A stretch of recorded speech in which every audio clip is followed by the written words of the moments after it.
So for the month of March, I've decided to dedicate my channel to Women's History Month. If you want more information on what each video is going to be about, I recommend you watch my previous video. I'll put the link below and you can watch that. If you don't want to watch it, that's fine. I'll just continue on with my video. Anyways, this video is going to be about my favorite female characters. I'm naming the top 5 and why I like them, who they are, and where they're from. I will also be naming another character near the end, and she isn't the most steady character and people shouldn't look up to her, but she is still one of my favorite characters, and I'll be getting into detail why she is. So sit back, relax, and I hope you enjoy this video. So the 5th character on the list is Hermione Granger from Harry Potter. Many of you might be asking, why isn't she higher on the list? Well, Hermione was kind of perfect, and I loved how she was brilliant and she was an independent character and she didn't really need people's help, but she was too perfect, I guess you could say. Yes, she had her faults and she had some things that weren't perfect, but reading her as a character, you see that she isn't kind of like everyone else because she's the brightest witch of her year. Anyways, the reason why I liked her when I was reading it is for many reasons. For starters, I felt like I could relate to Hermione. Even though I'm not the smartest person alive, I felt like I could relate to her in the way of not having many friends or maybe hanging out with a bunch of guys, because that's what most of my childhood was. Anyways, away from past. I also love her character because she helped develop the storyline. She helped teach Harry some of the things he had to do. She helped teach Ron what he should do. And even though Ron and her were total opposites, they found love. And another thing, Harry and Hermione, I never really liked them as a couple. And here's the main reason. They have a beautiful friendship. They rely on each other. They kind of know each other and they are alike in many ways. Romance didn't ruin that. And I feel like that's beautiful because you see so many times that ruins it. Anyways, I'm going to get on to the next character. Top 4 on my list is Antigone. I can never say it right, I'm sorry. And this is from the play Antigone. It's a Greek play. It's from like long ago. And I have many reasons why I like this play. And why I like this character. This character is very independent. And she is very brilliant. And she stands up for what she believes in. And that's very important to me personally. And the amazing part of it is this is a Greek play from like a long time ago. Like 400 something BC. That's a long time ago. But still there was this independent, strong female character.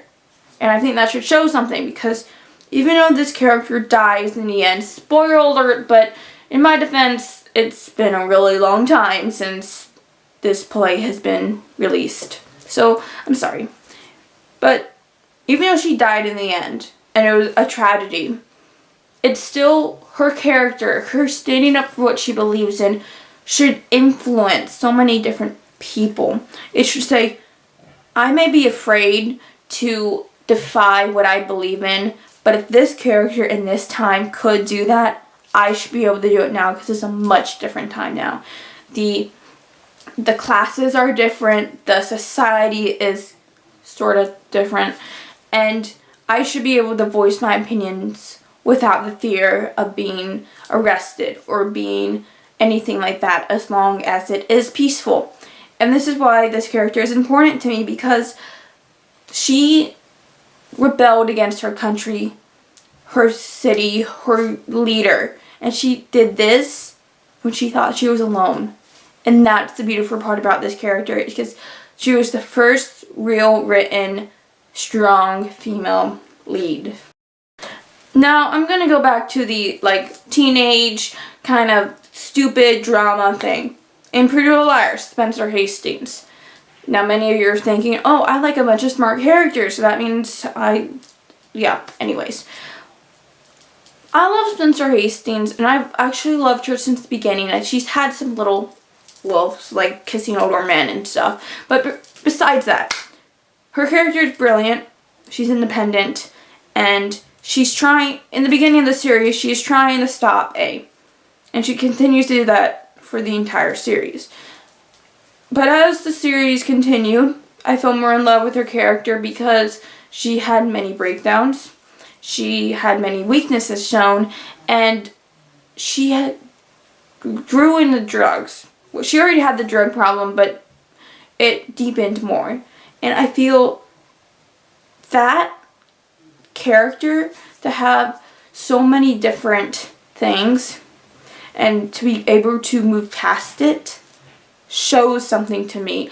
It tells me, even when times are hard, and even though this is fiction, even though times may be really hard, I can still get past this.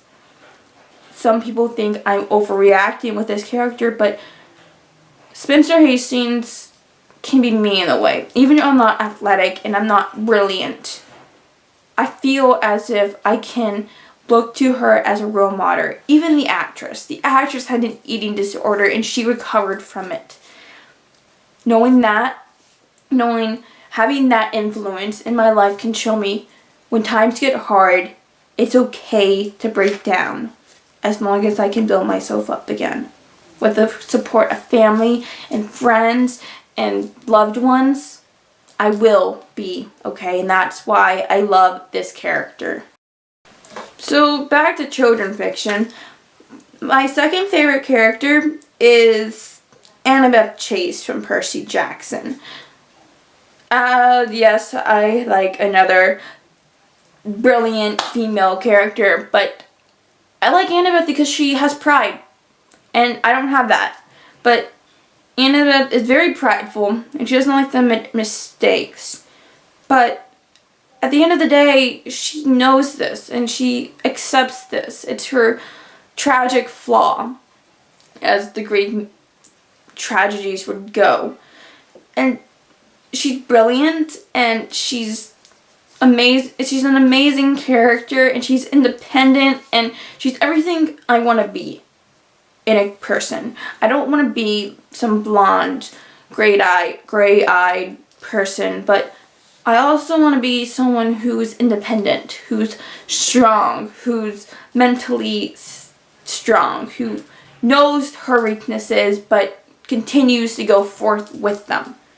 That's something that's important to me because I want to be able to accept who I am and not fear what it may do to other people. I want to be able to move past some of the things that I have done, move past some of the things that have happened around me, and just make a difference. I want to be able to stand up for what I believe in, and I want to be able to fight for what I believe in. And these characters that I'm naming off all have those qualities. They love, they care, they strive, and Annabeth is one of those. Annabeth is one of those characters that you kind of love and you hate sometimes. But she's still a teenage girl, and she still has those emotions. Even though she seems godlike, she's still human, and that's what I love about this character. My number one favorite character, this series isn't my number one favorite series, but this character is my number one favorite female lead. And that is from the series, The Castor Chronicles. And the character is Lena Dolchanes. I think that's how you say your last name. I'm sorry if I mispronounced it. I love this character because this character has had light in her, she's had dark in her, she's had in-between areas where she's like gray. And that's what's beautiful about it. Because even though she has done things she regrets, even though she isn't perfect, even though she's weird to her classmates, she still has those flaws, those emotions, those doubts about herself. She thinks she's destined for the dark, and she believes it for a long time. She believes she should be dark because she feels like it's her responsibility. But in the end of the day, you know what she chooses? I'm sorry for the spoiler. I'm warning you right now. She chooses both. She chooses the dark and the light. And that's something that's important to me because she accepted that she has darkness in her. She accepted that she has light in her. And it shouldn't matter what side you're on. It should matter that you're okay with what you are. You are okay with having darkness in you. You are okay with having light in you. You're okay with having those demons and those things that bring the light out of you. It's okay. And everyone has their dark side, and that's why I love this character, because she accepts her dark side. And she moves past it, and she stays good. She doesn't let that darkness control her. She did for a while, but then she moves past it, and she becomes something else. She becomes someone better. She becomes a hero. And that's why I love this character as well. So, this last character, she's one of my favorite characters. And it's from the Hunger Games. And it's not Katniss. It's not Prim. It's Clove. And many of you are thinking, why do I look up to this psycho? The answer is simple. Clove was a character that was a young character. It is assumed she was 15, maybe 16 in the books. In the movie, she's 15 because Isabel was 15 when she filmed it. 14 and 15. Anyways. This character looked tough. She looked like she was ready to kill. She looked like she was not scared. But when she was held against that cornucopia and she had the rock being shown at her head in the book, in the movie she just kind of gets slammed against the cornucopia, but I'm going by the book. She calls out for Cato. She calls out for help. That girl who looked like she was strong, who looked like she was independent, who looked like she didn't give a care in the world and she didn't need help, cried for help. And that's why I love this character, because her character went from brutal to scared.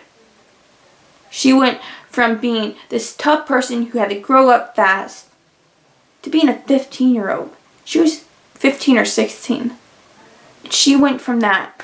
She went back to what many people would act like. She didn't fight him. She cried for help. And that's something that moves me, because even though they didn't go into depth with this character is very deep. This character is a lot more than people just assume. This character has darkness and has pain and it has human emotions, even though she tries to hide them. Clove is a character that is well developed but wasn't developed enough since she died in the first book. So that's why I love Clove from the Hunger Games, because even though Katniss is shown as some amazing person, you see Clove, a minor character, go from someone who doesn't look like she has a fear in the world to crying for her life. And that's something that's important to me. And something that truly is important. Because it shows that even the strongest people can be scared. And people tend to forget that. They tend to forget everyone has their weakness. So those were my favorite female characters. Now I want to know yours. I want you to tell me yours. Give me your top 5, 10, 15. Give me something. You know what? Even give me your number 1 favorite character. I just want to know how you see female characters. I want to know how you think of them. And don't be afraid to. Now, I want to hear this. And I want to have a conversation about it. I want to know why. So, tell me. You don't have to. I'm not forcing you. But just don't be afraid to express your opinion on this channel. Because I'm open to opinions. I'm open to different opinions. I'm open to, well, anything. Well, on this channel. So, just say your mind. Express your opinions. Speak your mind. That's the right phrase. And I won't judge you for it. Because I know what it's like to be judged. and I'm not gonna do it. So, don't be afraid to share. I hope you enjoyed this video, and don't forget to like it or dislike it. I need your opinions on this because I'm new to this. And comment your favorite characters, female characters. So, until next time, ta-ta!